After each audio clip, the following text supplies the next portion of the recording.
Donc bienvenue à tous, bienvenue à cette fête du vélo, la 3e organisée par l'association ATES, Association pour la transition écologique et solidaire à Sassenage. Et le thème de la table ronde, c'est piétons, cyclistes, automobilistes, usagers de la trottinette, partager les rues et l'espace urbain pour nos déplacements. Alors pourquoi ce thème? Eh bien parce que ces fameuses mobilités douces, que sont les vélos, la marche à pied ou les trottinettes, génèrent dans nos villes des tensions avec les véhicules motorisés, voitures, camions, bus et trams. Et la douceur des mobilités n'est pas toujours au rendez-vous. Alors pour nous aider à comprendre ce qui se passe, et pour aller vers des villes plus sûres et plus solidaires et plus agréables à vivre, nous accueillons 3 invités. Philippe Zamola, à ma droite, qui est coprésident de l'association Rue de l'Avenir, Nicolas Clèche, qui est sassenageois et référent rive gauche de l'ADTC Se déplacer autrement, et l'adjudant guide de la brigade de gendarmerie de Sassenage. Bonjour à tous les 3 et merci d'avoir accepté de venir partager vos expériences et vos engagements respectifs. En quelques mots, Philippe et Nicolas, pourriez-vous nous présenter les objectifs de vos associations? Bonjour à tous. L'association Rue de l'Avenir a été créée en 1988 pour intervenir dans le milieu urbain pour obtenir une ville plus sûre, plus agréable à vivre. Elle est basée à Paris, mais présente en région et dans les départements par leur réseau de correspondants locaux qui travaillent avec des associations locales, par exemple à Grenoble, on a beaucoup de la LTC. Et nous ne sommes pas une association de défense des modes actifs, mais plutôt on se définit comme un laboratoire d'idées qui incite à la réflexion sur des thèmes sociétaux, notamment sur des thèmes d'urbanisme et de mobilité. Alors, quelques mots. Merci. Nicolas. Donc, la DTC, c'est une association grenobloise, de l'agglomération grenobloise. Donc c'est une association qui a 50 ans, donc qui a fêté ses 50 ans l'année dernière. La particularité de l'association, c'est que c'est d'abord concentré sur le développement des transports en commun, notamment la promotion du tram, l'introduction du tram à Grenoble. Sa particularité, c'est que désormais, elle s'occupe de tous les modes alternatifs à la voiture en solo, on va dire ça. Donc autant les mobilités vélo, piéton et la voiture partagée, notamment la promotion de cyclisme sur l'agglomération. Son statut est assez particulier puisque la plupart des associations vélo, on va dire, qui adhèrent à la FUB, la Fédération des usagers de la bicyclette, se concentrent surtout sur le vélo. Donc la DTC, c'est niveau français, c'est assez particulier puisqu'on s'occupe de tous les modes alternatifs à la voiture individuelle. Voilà. Bonjour à tous, donc je me présente, je suis l'agent guide de la gendarmerie de Sassenage. Je suis accompagné d'une camarade, donc la chef Milo. Donc nous, notre mission, elle est claire. Il y a 3 actions principales. Donc la première chose, c'est la prévention. Je pense qu'on y va régulièrement sur la voie publique à Sassenage, dans les écoles aussi, aux abords des infrastructures et des pistes cyclables. La deuxième, c'est les contrôles. On est omniprésents sur la commune, surtout dans les limitations de vitesse, dans les non-respect de priorité et les problèmes liés aux intersections. Avec la diversité des usagers de la route et le plus gros problème actuel des trottinettes électriques. Voilà. Et la dernière chose, c'est la protection. Parce que malheureusement, on a beaucoup d'accidents, même sur Sassenage, plus ou moins graves certaines fois, qui occasionnent des choses dramatiques avec des élèves qui se rendent à l'école et des non-respects de priorité, surtout au passage piéton. Voilà. Merci beaucoup. Donc prévention, contrôle, protection. Nous laisserons de côté le partage de la route hors agglomération pour nous focaliser sur le partage de la rue en ville. Alors, adjudant guide, je m'adresse à vous en premier. Dans l'exercice de vos missions de gendarme, diriez-vous qu'il y a un problème ou des dysfonctionnements dans les relations entre les différents usagers de la rue, que sont les piétons, les cyclistes, les utilisateurs de trottinettes et les automobilistes? Plusieurs années, et surtout très récemment, il y a quand même une grosse augmentation de l'animosité entre les vélos, les trottinettes et les véhicules. Le plus gros problème, ça concerne le non-respect du code de la route avec les feux rouges qui sont soit grillés par les vélos, soit par les véhicules. Et au lieu d'entamer une communication cordiale, ça finit souvent par des agressions verbales, même voire physiques. Donc ça, c'est un vrai problème. On est confronté également à la circulation des trottinettes qui déambulent sur la voie publique en prenant des risques inconsidérés et qui soit risquent de raser les piétons ou créent des accidents. Et bien souvent, ça n'arrête pas avec la fuite. Voilà nos plus grosses problématiques. Après, pour les vélos, en général, à Sassenage, quand même, on a beaucoup d'infrastructures, des pistes à peu partout. Je pense que les risques sont assez limités. On n'a que d'accidents qui concernent les vélos. Quelles seraient les principales difficultés que vous pourriez pointer dans la pratique du vélo en ville? C'est vrai que beaucoup de villes font d'énormes efforts pour développer les réseaux cyclables. Cependant, il y a beaucoup de ruptures, ce qui crée des difficultés pour avoir un cheminement fluide. Et ces ruptures créent des conflits avec le trafic motorisé, puisqu'on passe d'un aménagement cyclable à quelquefois rien du tout. Donc ça c'est la première chose à travailler. Niveau ressenti, et ce qui peut être anxiogène pour les vélos, et notamment les publics, je ne vais pas dire fragiles, mais notamment les enfants ou les personnes âgées. Et c'est valable pour tout type de cycliste, mais c'est la vitesse des véhicules. Donc sur Grenoble, le 30 il n'est plus en expérimentation, mais il a été mis en place depuis pas mal d'années déjà. Cependant, les cyclistes ressentent toujours, c'est quand même la vitesse, c'est ce qui crée des accidents très graves. À 30 km/h, on peut avoir que des blessures, on va dire. À 50, le risque mortel est beaucoup plus important. Donc j'insisterai sur ça, sur la vitesse, le non-respect des distances également, quand un véhicule dépasse un vélo. En ville, on est à 1 mètre de distance, c'est très peu respecté. Donc peut-être parce que les automobilistes ne sont pas au courant de cette règle. Et donc vous me rappeliez les intersections. Donc les intersections, c'est là qu'il y a le plus d'accidents, des refus de priorité ou même des cyclistes qui peuvent griller les feux rouges alors qu'ils ne sont pas autorisés. Donc moi je mettrais ça en avant. Merci. Donc animosité, conflit, accident. Pour vous, Philippe, votre association considère qu'il est absurde de risquer sa vie en se déplaçant en ville. Alors, quels seraient les principaux chantiers à mener pour diminuer ces risques? Oui, la ville, c'est un lieu d'échange et de convivialité, à l'origine. Et cette vocation, elle est quand même contrariée, même fortement contrariée, par la trop grande place accordée à l'automobile, voiture particulière surtout, qui est génératrice de pollution, de bruit et consommatrice de trop d'espace. Donc pour nous, les principaux chantiers à mettre en place, et c'est dans les objectifs de l'association, c'est de promouvoir une logique urbaine. On place une logique routière, puisque vous l'avez dit, la rue n'est pas la route, et d'organiser le partage de l'espace public. En favorisant la qualité des espaces publics et en augmentant la surface, on améliore la sécurité et le confort des usagers les plus vulnérables. C'est à eux qu'on pense en premier. Les enfants, les seniors, les PMR, les cyclistes aussi. Et en favorisant la vigilation, on prépare l'adaptation au changement climatique de la ville. Un autre point qui nous semble important, c'est l'apaisement de la vitesse en ville. Nicolas l'a dit, la métropole a pris un arrêté en instaurant la ville à 30, sauf axes principaux, notamment sur les transports en commun. Mais nous, ce qu'on aimerait, c'est que ce soit généralisé à l'ensemble des agglomérations, que ce soit inscrit dans le code de la route. Chaque fois que en agglomération, on est à 30 km/h et pas à 50. Nos amis belges sont en train de passer ça dans le code de la route. Les Belges ont fait un code de la rue déjà, même c'est le code de la route. Nous souhaitons aussi promouvoir des aménagements urbains qui permettent d'inciter les citoyens à exercer une activité physique, à se déplacer à pied. Alors, on sait que la sédentarité est un problème de santé nationale, donc il faut agir là-dessus. Et enfin, on voudrait favoriser et encourager les actions éducatives et pédagogiques en direction de l'ensemble des usagers de l'espace public. Merci à tous les trois pour ces problématiques.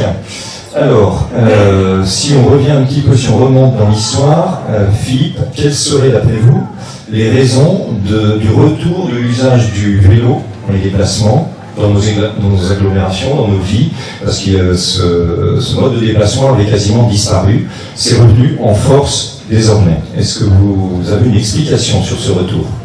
Sur le vélo, mais on peut dire que depuis le confinement, on observe une envie de vivre de la part des citoyens. Et c'est normal, puisque cette période spécifique, un peu particulière, où on était contraint et dans notre déplacement et dans notre temps de déplacement, et on a pu découvrir une vie apaisée, c'est-à-dire sans circulation automobile. Ce qui a permis une chose extraordinaire, c'est de marcher en levant les yeux, et non pas en regardant au sol ou à droite et à gauche. Et en levant les yeux, on s'est aperçu qu'on avait une architecture assez intéressante sur l'agglomération grenobloise, qu'on était cerné de montagnes, et que ça avait le coup des fois de ne pas aller très loin, de faire des micro-voyages à l'intérieur de la métropole. Un autre phénomène qui a favorisé le développement du vélo, c'est l'implantation des tampons vélos. Vous savez, c'est un aménagement provisoire, temporaire, pour que les citadins puissent se déplacer aisément en bicyclette dans les rues de la ville. Et cette facilité a donné envie à beaucoup de citadins de poursuivre à l'issue de cette temporisation de tampons vélo. Et voilà, c'est pour ça que le développement du vélo est exponentiel depuis ces années-là. Alors, donc, on va dire que depuis 2020, il y a eu des améliorations. Donc, on parlera plus tard du baromètre FUG, qui est un sondage national sur la pratique du vélo. Les villes font d'énormes progrès, notamment Grenoble en premier, puisque Grenoble a eu de nouveau la première place sur ce sondage pour les grandes agglomérations.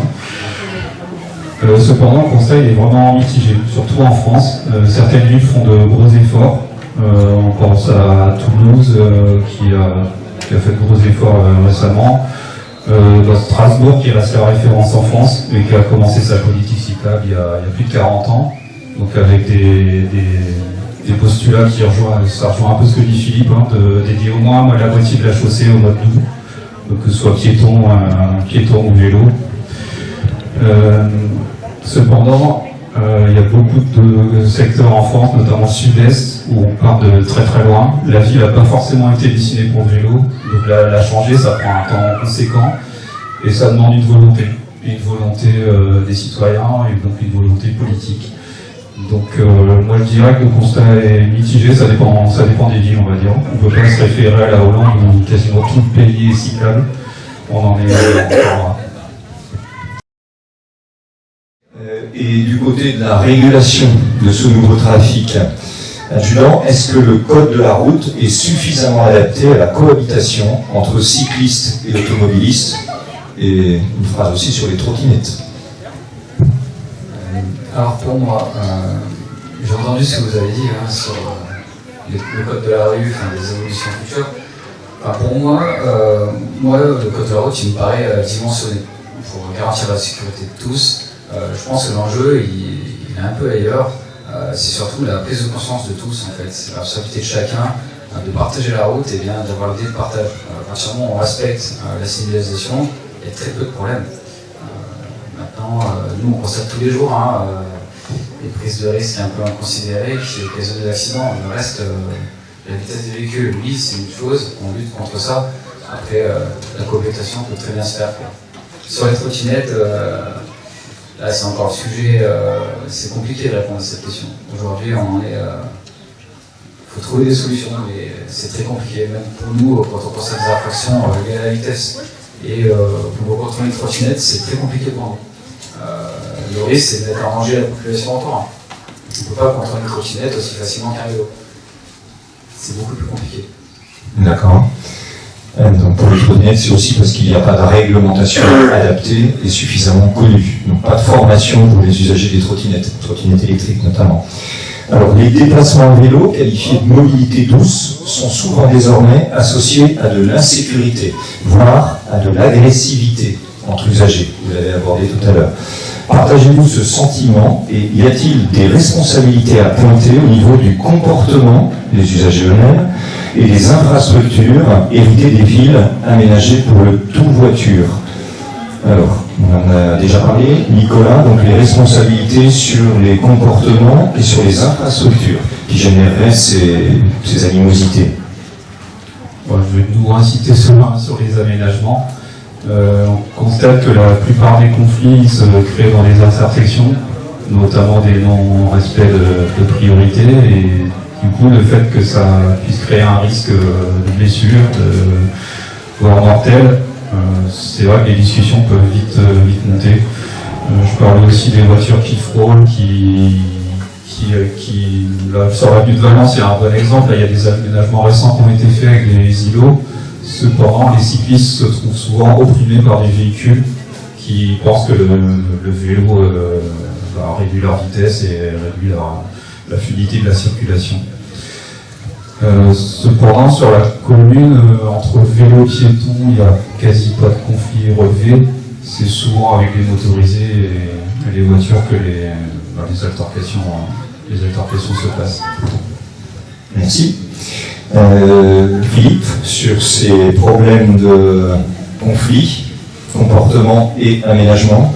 Oui, alors en préambule, je dirais que le report des trajets motorisés vers la marche et le vélo, il ne pourra pas se faire sans adaptation.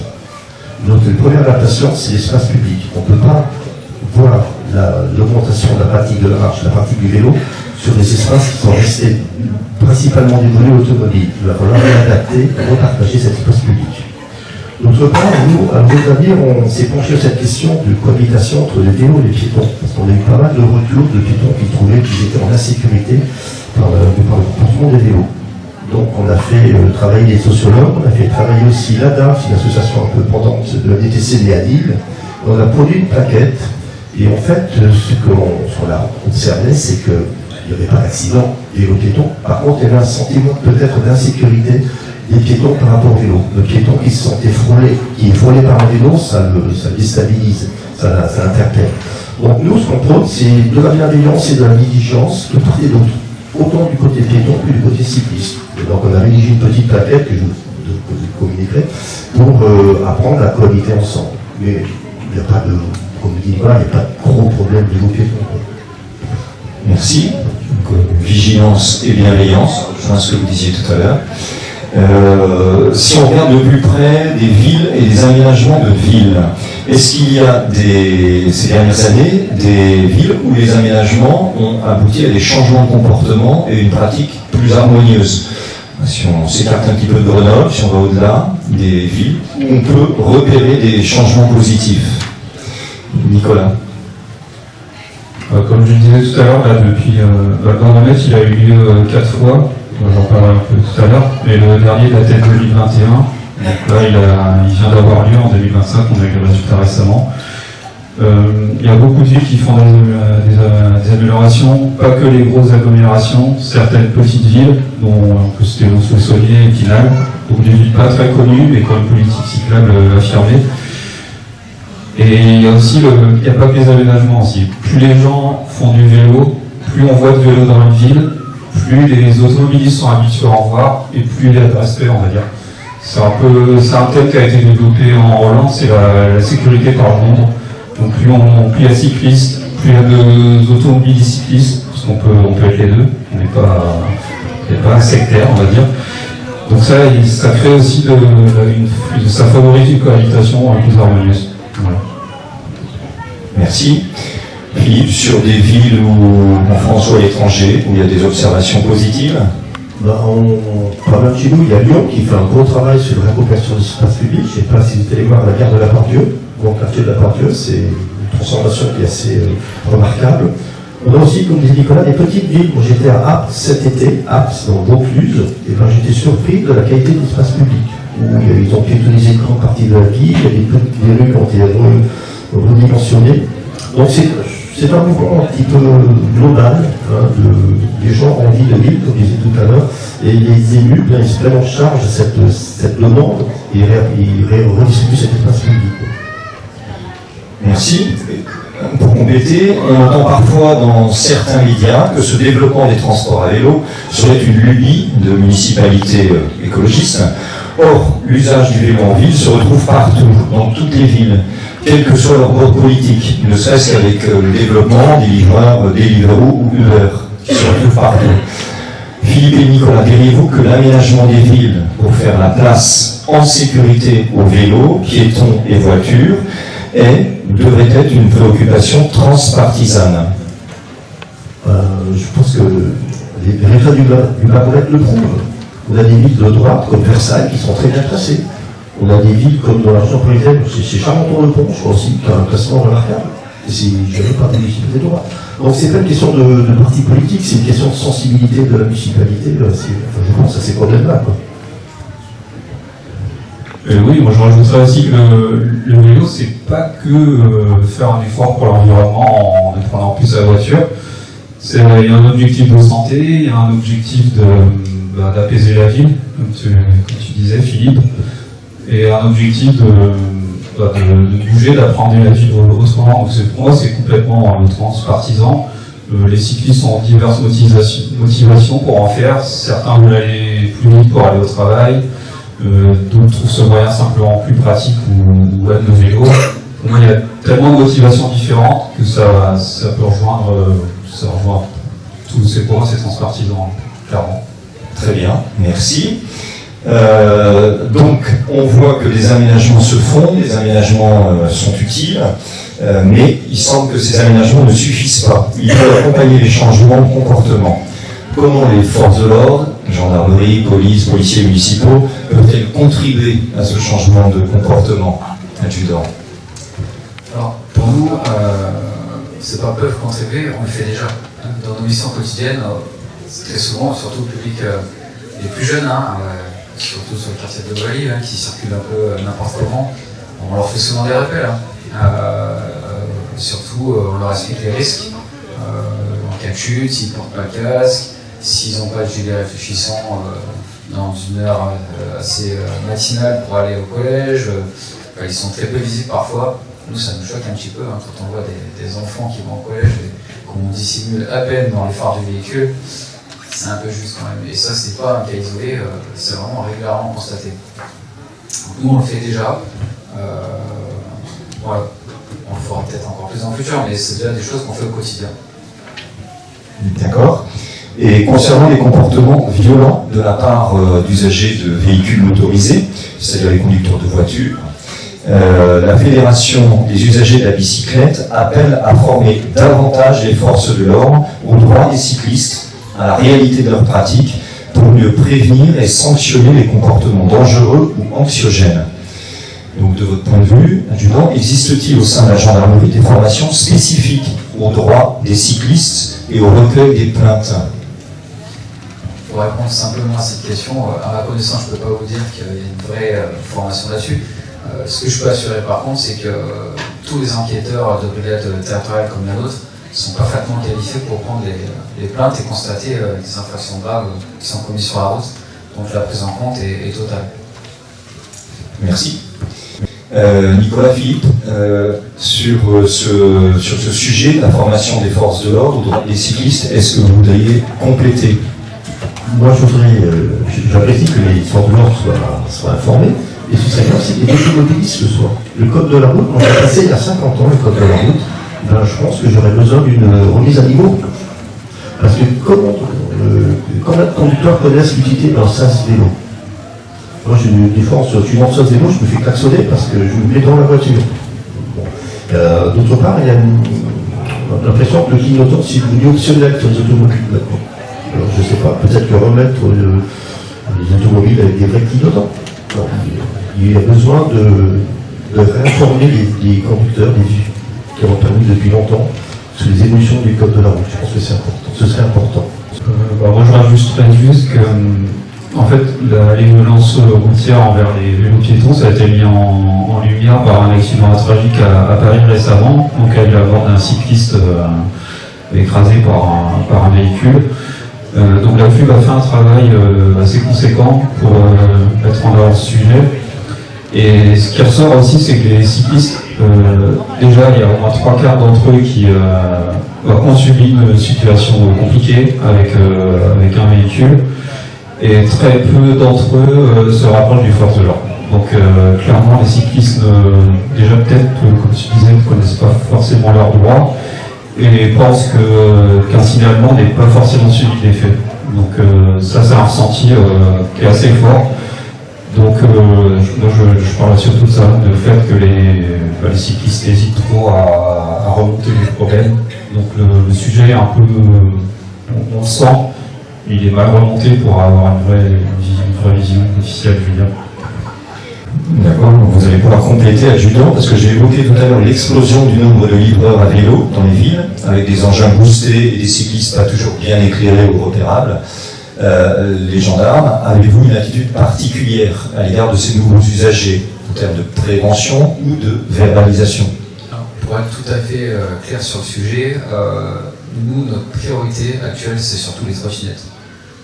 Véritablement sur ce genre de choses, quand on constate des vitesses inappropriées ou 2 personnes sur une trottinette, ce qui est, on ne rend pas compte, mais c'est hyper dangereux parce que le freinage n'est pas du tout assuré s'il y a 2 personnes dessus, c'est pas prévu. Nous, dès qu'on constate qu'on peut contrôler une trottinette dans ce cadre-là, on saisit l'engin quand il est débridé et sur directive du parquet de Grenoble, l'engin est détruit. Ça, c'est systématique. Après, l'autre problème, c'est procéder au contrôle.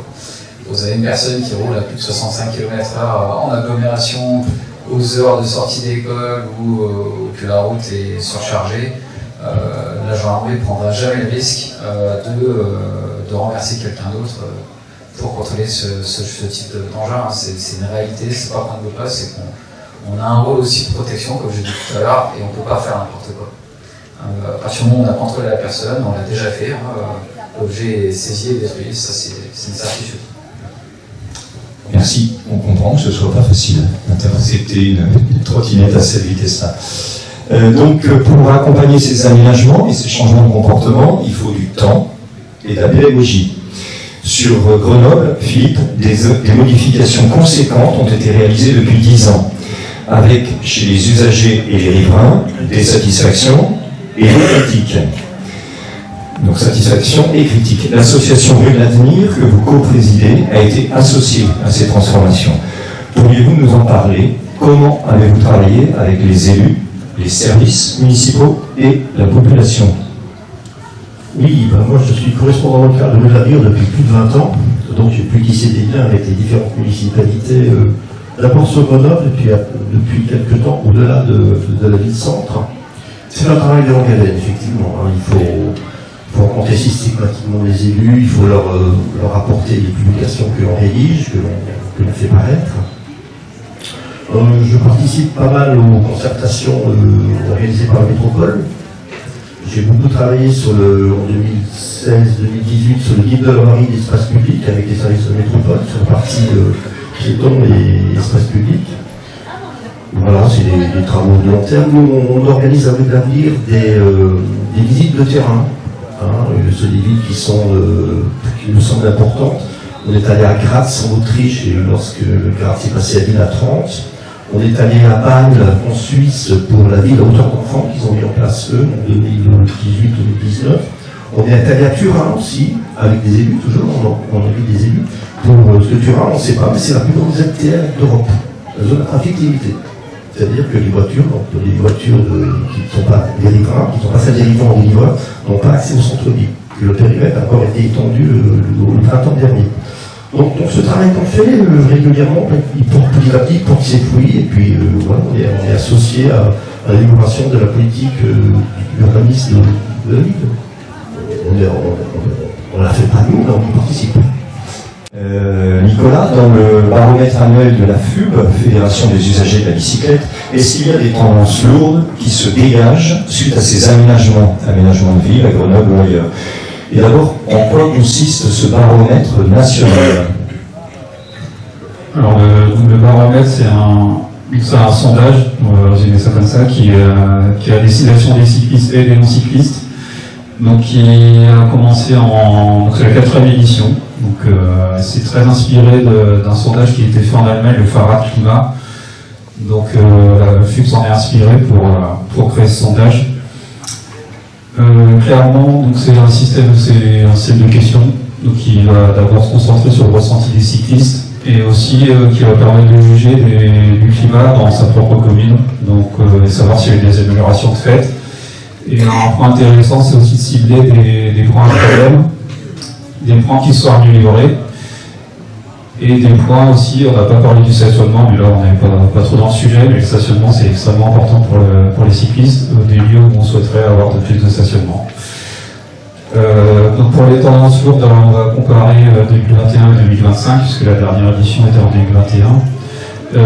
Ce qu'on constate, c'est l'explosion du nombre de réponses. Donc ce qui fait que ça accompagne en fait aussi la pratique du vélo qui augmente fortement dans les grandes agglomérations notamment. Des répondants, on a une grosse augmentation des répondants féminines. Et donc on a plus de 20%, donc c'est vraiment intéressant. Donc on a une plus grande diversité de types de réponses. Et ce qui a été initié aussi, c'est que les enfants pouvaient répondre. Donc soit ils gardent de leurs parents ou quand on est adolescent on peut répondre. Donc ça aussi ça pourra être exploité.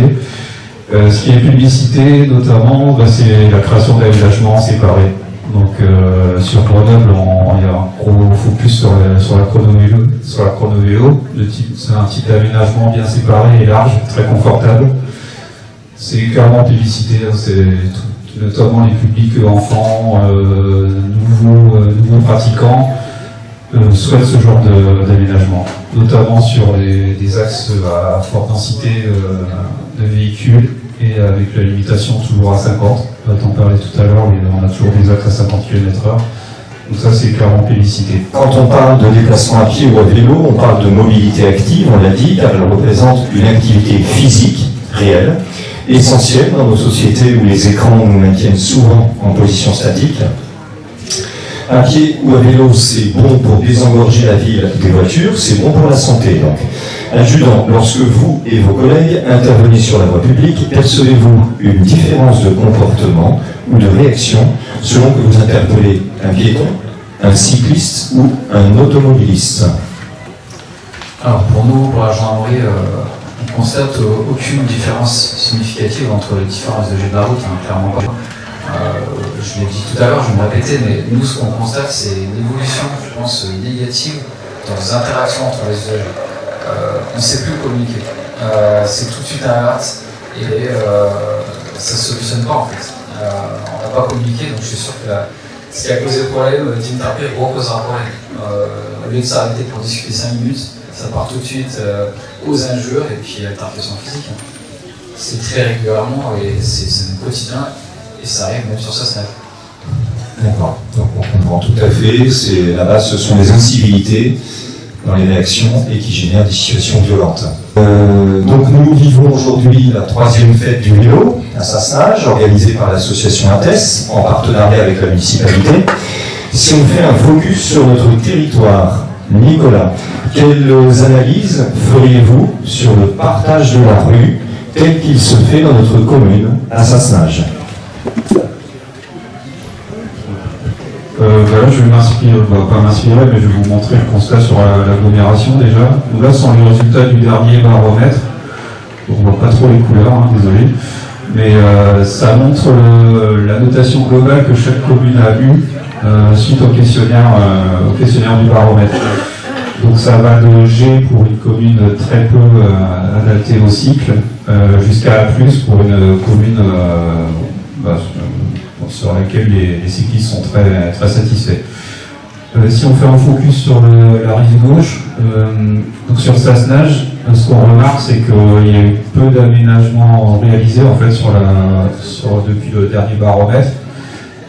Donc le climat a peu évolué et il est considéré moyen, donc du fait principalement de discontinuité sur les pistes cyclables. On a des aménagements assez qualitatifs, notamment sur les berges ou pour se rendre ici. Cependant, on a quand même pas mal de zones à problème. Donc on va peut-être zoomer. Donc il y en a 3 principalement sur la commune. Donc c'est surtout l'avenue de Valence. Donc c'est une avenue qui a un très fort trafic automobile. Il y a beaucoup de camions également et des aménagements de fait récemment pour améliorer la sécurité des piétons. Donc ça c'est un très bon point. Cependant pour les vélos, il y a un alternat de pistes vélo-bus et les chaussées traditionnelles. Donc c'est très très peu confortable en fait pour les cyclistes. Il y a pas mal de remarques. Là on voit tous les points rouges sont des points qui sont des témoignages de cyclistes qui considèrent que la circulation est difficile à vélo. Je pense que tout le monde connaît la ville qui traverse, donc c'est pas la peine de zoomer dessus. Une autre route à problème, c'est la route des Fours à Chaux qui monte vers les côtes de Sassenage. Donc ça fait plusieurs années que les habitants des côtes réclament un aménagement. Donc c'est une route vraiment problématique, elle n'a aucun aménagement. Les véhicules roulent à des vitesses, clairement le 30 n'est pas respecté. En sensation de cycliste, c'est vraiment anxiogène cette route. Et là on va arriver à l'automne et le fait qu'il fasse nuit tôt et qu'il fasse nuit le matin, c'est encore plus contraignant. Et d'autant que depuis 2021, il y a de nombreuses habitations qui ont été construites, donc il y a de plus en plus de trafic. Et ça sert aussi également de raccourci pour les gens qui descendent du Vercors. Donc il y a cette zone-là. Et si on va plus vers l'Isère, un carrefour à problème. Donc là, il est carrément apparu il y a tellement de points que ça a créé un petit cluster, on va dire, on va appeler ça comme ça. C'est la traversée de ce carrefour. Donc pour tout habitant de Sassenage, même Fontaine, c'est un point de passage obligé pour se rendre sur la presqu'île.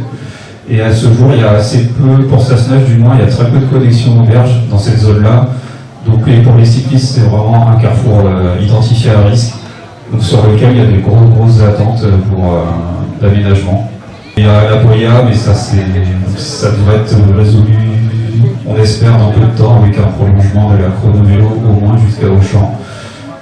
Donc voilà, le constat sur la commune.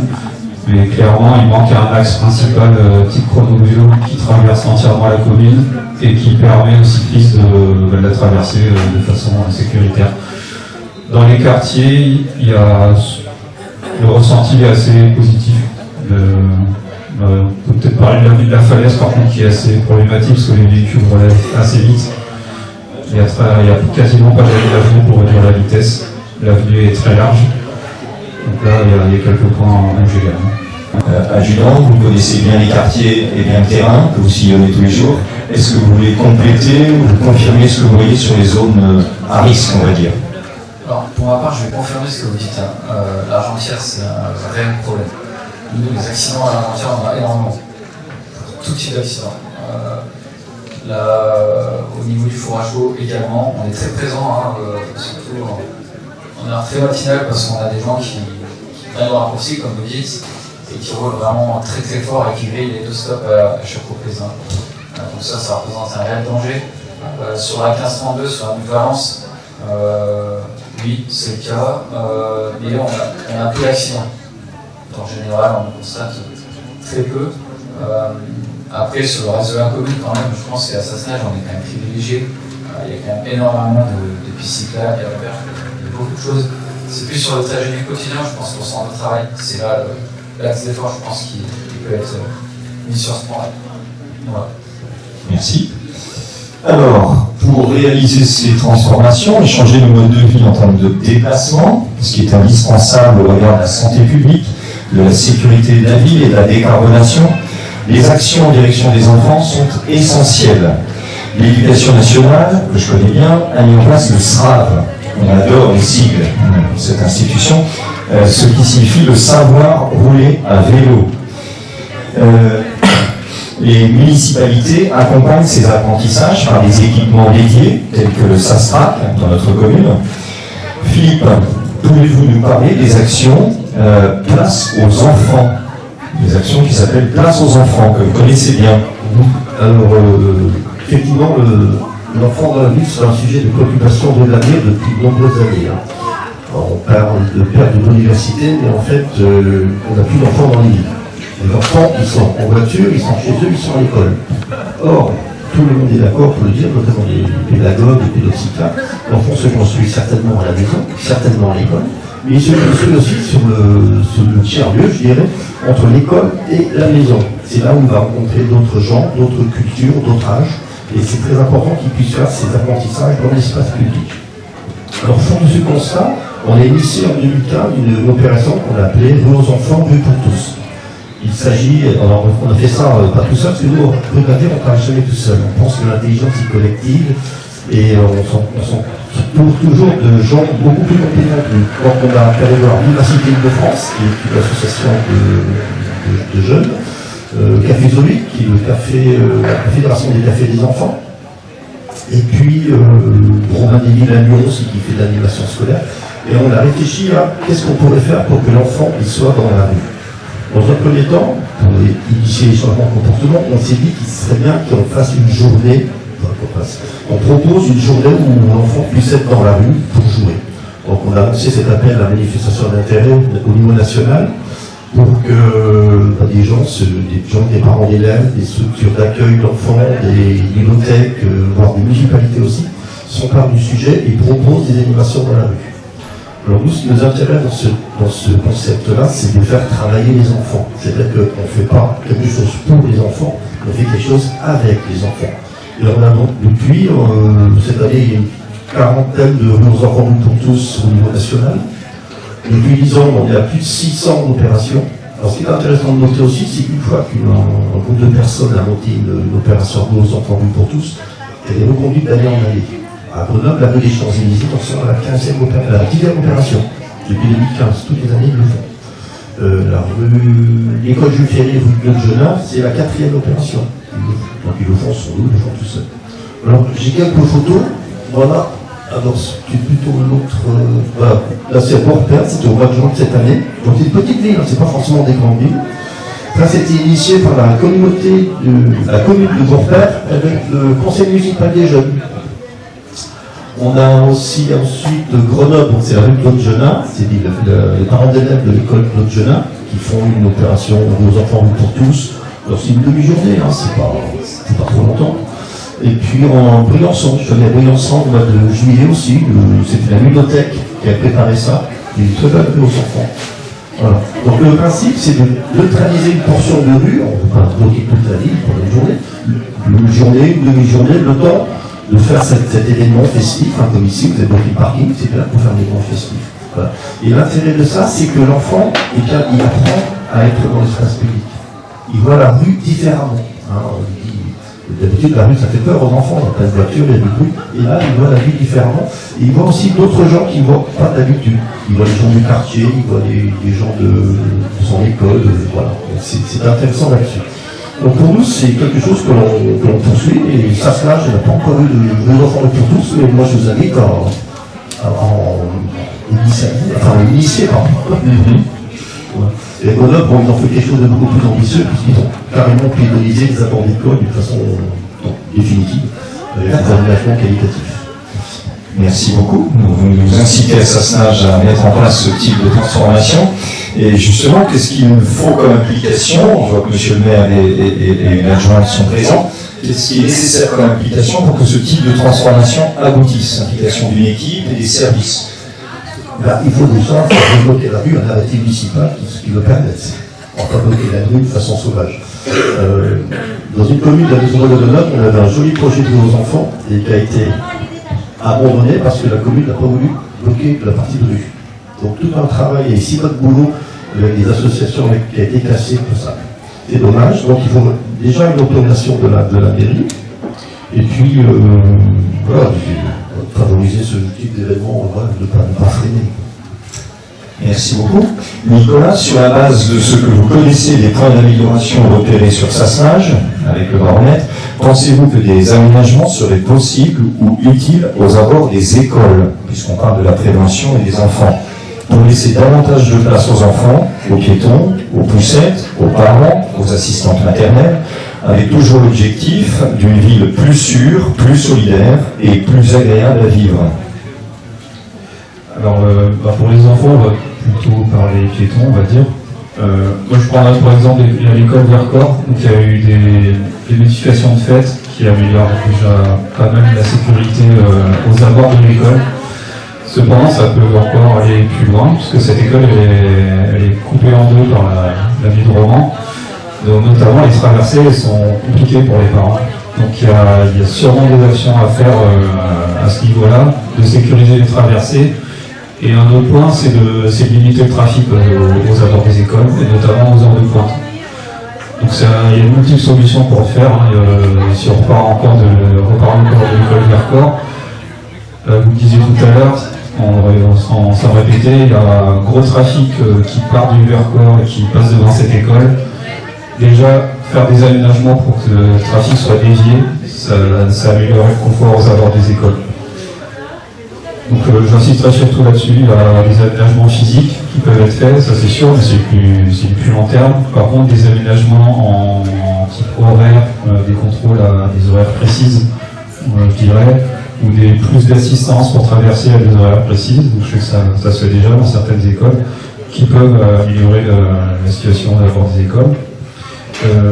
J'insisterai aussi sur un autre point, là on a un bel équipement qui vient d'être créé pour passer le SRAG sur Sassenage, donc c'est assez unique sur l'agglomération, et il y aura aussi un gros travail à faire pour sécuriser les trajets entre les écoles et cet équipement. Donc c'est un point que je voulais préciser, que j'ai oublié tout à l'heure, mais ça va dans ce sens également. Merci. Et selon vous, adjudant, de tels aménagements seraient-ils de nature à apaiser les tensions entre usagers aux abords des écoles? Je ne peux que confirmer ce qui a été évoqué juste avant. Après, pour revenir sur limiter le trafic aux heures de pointe, pour nous, notre présence peut être là, mais on ne peut pas l'assurer tout le temps, c'est pas possible à notre niveau. On a eu la sécurité territoriale qui est beaucoup trop vaste. Après, je vais revenir sur ça, mais la police municipale de Sassenage qui pourrait justement augmenter sa présence à ce niveau-là. Nous, l'assurer quotidiennement, c'est impossible. C'est pas qu'on ne peut pas, c'est juste impossible. Mais c'est un axe d'amélioration, c'est sûr. Quand il y a de la présence humaine aux abords des écoles, c'est certain que ça limite des comportements dangereux. Au moins sur un timing qui correspond à la sortie d'école ou à la fin d'école. Voilà. Merci. Alors voilà, donc on arrive au terme de cette table ronde. Merci à nos trois invités pour la qualité des échanges, pour la clarté de leurs propos. Nous restons encore ensemble et je donne maintenant la parole au large public qui souhaiterait intervenir. Si vous avez des questions relatives à ce thème, partager la rue pour une ville plus sûre, plus solidaire, plus agréable à vivre, ou si vous avez des réflexions à ce sujet, n'hésitez pas à intervenir. On va applaudir nos intervenants déjà. Merci. Là, on a évoqué cyclisme, voiture. Moi, je trouve qu'en tant que cycliste, on est aussi confronté aux relations avec d'autres cyclistes. Et je trouve qu'entre cyclistes, la cohabitation n'est pas simple. Il y a des cyclistes sur les voies cyclables qui vont très vite, d'autres qui vont plus lentement.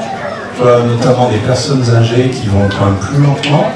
Et je trouve que tous les cyclistes, je me mets un peu dedans, on n'est pas exemplaires entre nous, déjà entre nous. Alors, parfois il y en a notamment qui trouvent que devant ça va pas si vite, qui doublent. Moi j'arrive en sens inverse, je suis presque obligé de freiner parce qu'il y a quelqu'un qui est en train de doubler, quoi. Donc ça sort un peu de votre débat, mais je trouve que comme justement on a des super aménagements dans Grenoble, moi je suis surtout au milieu des cyclistes finalement. Et je trouve que la cohabitation entre cyclistes, elle n'est pas si simple. Donc je sais pas, c'est un sujet de réflexion. Voilà, je vous propose cette problématique. Il y a la différence il y a des gens expérimentés et non. Donc c'est vrai qu'il y a beaucoup de nouveaux cyclistes. Ils ne sont pas forcément très aguerris, très au courant des règles. Donc ça, c'est un objectif d'éducation qui est important. Que la DTC a des cours pour les adultes, donc en temps pour la mise en scène. Et un autre point qui est important également, c'est le différentiel de vitesse. Et ça crée vraiment de l'insécurité pour beaucoup de gens. Donc pour un cycliste, on va dire cycliste au global, on a parlé des voitures déjà, donc la vitesse des véhicules c'est anxiogène. Vous parliez des trottinettes. Les trottinettes créent un climat assez anxiogène, notamment sur les berges, de se faire doubler à 60 ou voire plus. Mais il n'y a pas que les trottinettes. On a des vélos électriques qui sont capables d'atteindre ce type de vitesse. Donc ça, pour moi, je ne vais pas le résumer en quelques mots, mais le différentiel de vitesse, c'est forcément compliqué en fait. Donc pour les vélos, on est tous mis dans le même sac, mais il y a, même entre vélos musculaires, il y a des différences de vitesse, mais entre vélos musculaires et vélos électriques et trottinettes électriques, là, c'est le type de conflit qui peuvent apparaître entre les deux voies. La limitation de vitesse des voies vertes, elle est à combien? Alors je dis, vous la connaissez tous cette limitation de vitesse. Et il se trouve que cette limitation de vitesse n'est pas du tout respectée. Je rejoins tout ce qui a été dit jusqu'à présent. Et moi j'utilise souvent la voie verte. Ce n'est pas une piste cyclable. Je l'ai dit aux cyclistes. La limitation de vitesse est de 26 km/h. Et quand vous êtes doublé par des cyclistes, je ne sais pas si on peut appeler ça des cyclistes d'ailleurs, de nuit, parce que je roule de nuit sur les voies vertes. C'est très très dangereux. Je ne fais pas de dessin, vous le voyez très bien. Donc, ce que je demanderais, c'est qu'il y ait une vérification des vitesses sur les voies vertes, qui sont autorisées aux cyclistes, bien sûr, aux piétons et aux mères de famille avec les poussettes. Merci. Ce que vous dites, après, la limitation de vitesse sur la voie verte, honnêtement, c'est pas quelque chose que je maîtrise, donc je ne vais pas m'avancer sur ce sujet-là. Après, sur la passation de la vitesse, je vous rejoins tout à fait. Moi, je parle à titre personnel pour rejoindre un peu ce que vous avez dit. Moi, je suis très présent sur la voie verte également. Je cours beaucoup avec mon fils, que je tracte en poussette à l'arrière. Me faire fouler par des vélos, je vous garantis, c'est tous les jours. Tous les jours. Alors des fois je dis rien. Mais moi-même je fais du vélo, quand on frôle quelqu'un, on ne sait jamais ce qui peut se passer.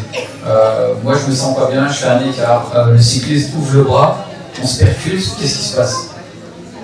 C'est des choses qu'on constate tous les jours. Lutter contre ça, c'est très compliqué.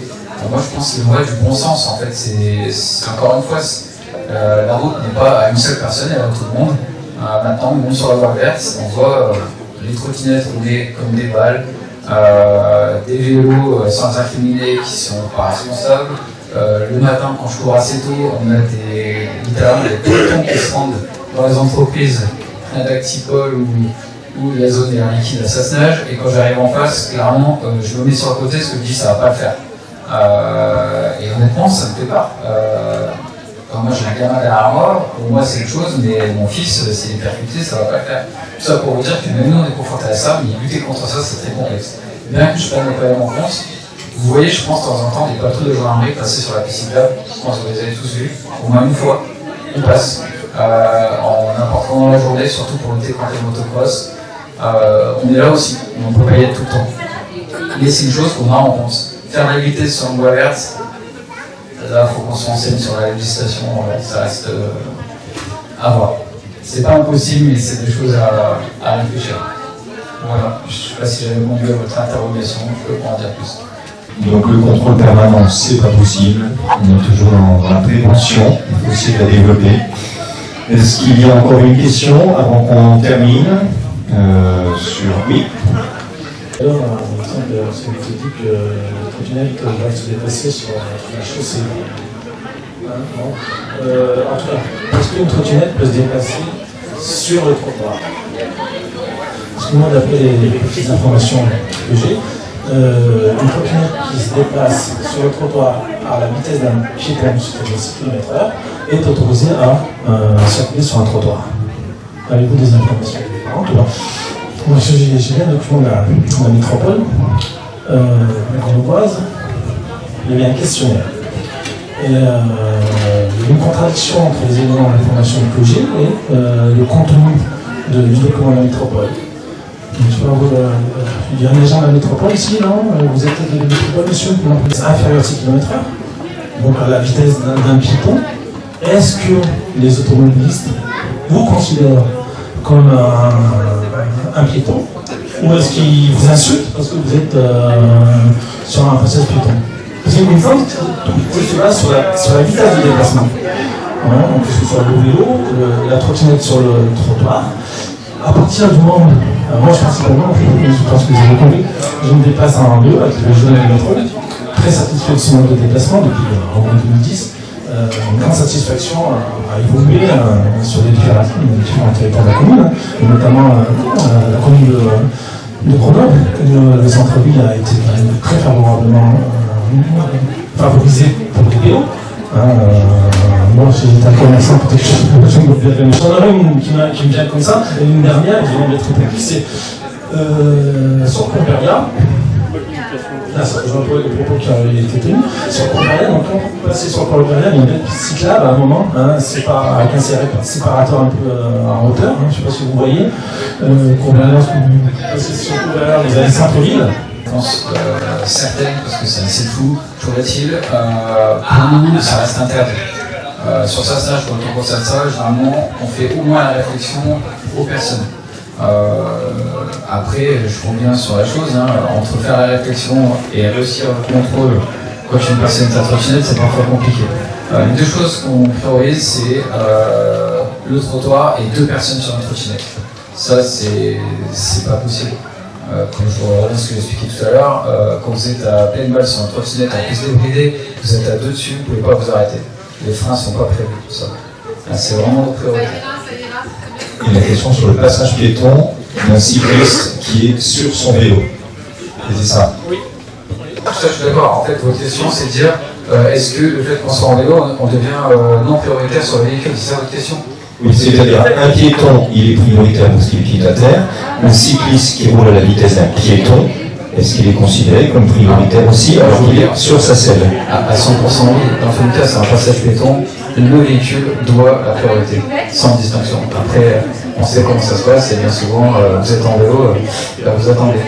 C'est ce qui se passe, c'est ce que vous constatez, j'imagine. Et c'est ce qui est réel. Mais c'est une chose, vous êtes en véhicule, vous devez vous arrêter dans toutes circonstances. Un roller, un skateboard, un vélo, vous devez vous arrêter. Vous serez toujours tenu pour responsable si vous ne respectez pas une priorité et que ça occasionne un accident, ça c'est certain. Et on arrive sur la rue François Plumet.